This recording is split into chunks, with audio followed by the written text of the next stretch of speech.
Hey guys, welcome to Module 3. In this module, we're going to be covering adding a push button to the system here. So we need a push button, we need a 10K resistor, we need some jumper wires. That's all we're going to need. So in this one, simply this push button is going to control our output. So our input's going to control the output, and this is the fundamentals of microcontrollers. This is where you're really going to see the power of these things come out. So no further ado, let's hop into the whiteboard and I'll show you how to wire this up. All right, let's start by giving ourselves an LED. So we're going to take the positive to one end of the LED, since we know it can only go one direction. And let's bring it to a 220 ohm resistor. That way we don't fry anything. And then bring this back into output 13 so we can control it. Perfect. All right, now let's get started and add the push button. That's the next thing we're adding. So that we need to take from here, the negative, out a bit. Let's put a resistor there as well. All right, so this time this one's going to be a 10K.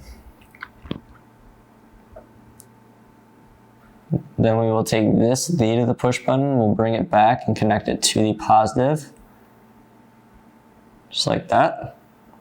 And then finally, we need the input from the push button. So we're going to take that from here. We're going to go down all the way to 2. So hopefully that's not too confusing for you guys. We're going to go ahead and build it and just follow along with the picture if this isn't working for you. Welcome back. Let's get started.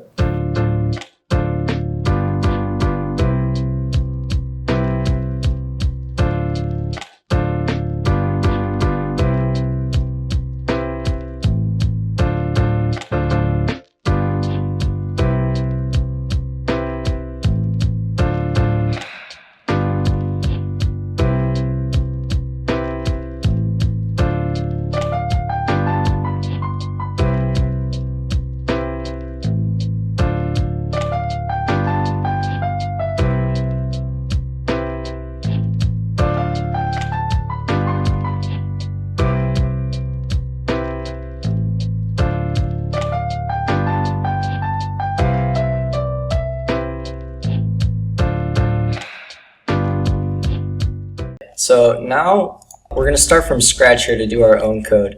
So we're going to make a button turn on this LED. So first things first, as we learned, we need to set up our code so that we use our, let me type this out first and I'll explain it. So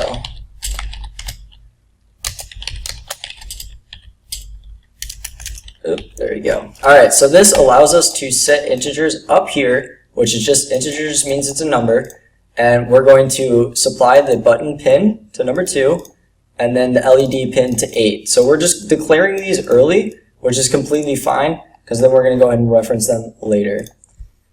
And then next, we're going to need an integer to tell the state of the button. So we can tell if it's on or off. So we're just going to grab that right now as well. So what do we need to include in setup? So this is going to be the pin mode, where we are declaring what our pins are going to be for. So the LED pin is going to be declared as an output. If I can type. There we go. And do not forget the semicolons at the end. This means it's an end statement. It's very important. If you forget that, it will probably give you an error. Pin mode. And then button pin, which is our button, right? And we're going to set that to input. So the difference is we have an output, which is something we're trying to turn on and off. Think about like a fan, an LED, a light, right? Anything like that you can turn on and off with like a switch, right? And then the button is an input. So we're asking, is it on, is it off, right? We have to ask it a question. So that's how we know it's an input, and we're going to get some value from that. So we're either getting a 1 or a 0. All right, so what's next is we need to do some code here. So we're going to set button state.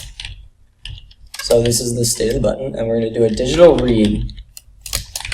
Digital read allows us to essentially read the value of what we're getting from that pin, whether we're getting, yeah, all right, so we'll put button pin here, like we said.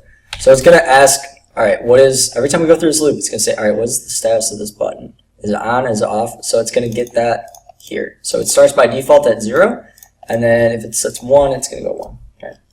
So next we need to do an if statement, because we need to ask pretty much two things. So we need to say if it's on, we want to turn it on. If it's off, we don't want it to be on. So we can do this with a simple if-else statement. So if button state equals, we need the double equals, that's very important. So if you do 1 equals, that actually means you're assigning it to something. Like as you see up here, it means it would be 8, right? But if you do double equals, that's asking it a question. It's like, does it equal? So that's what the use of that is. And then brackets, we're going to do more brackets here. Brackets just allow us to close this syntax right here, right? Anything in here, it's just going to close it in, right? We want to grab that within that. So we go ahead and do an else right here. So what it's going to do here, without putting code inside of it, is if button state equals high, this is going to happen. This code's going to run here. And if it's not high, it's going to execute the code here. So that's the way this is working. So what we need to do is we need to write to the LED to say on or off. So digital, right?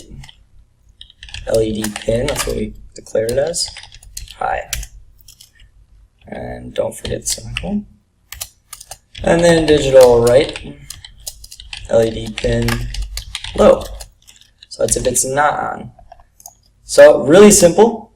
Let's go ahead and say, so if button state equals high, we want to write to the button and turn it on, or the LED to turn on, else turn it off. Easy as that. Now go ahead and hit upload. Yeah, you can go ahead and save this one, button. It's fine. Compiling sketch, uploading, and done. So let's go ahead and try it on our board. Okay, let's go ahead and try the code.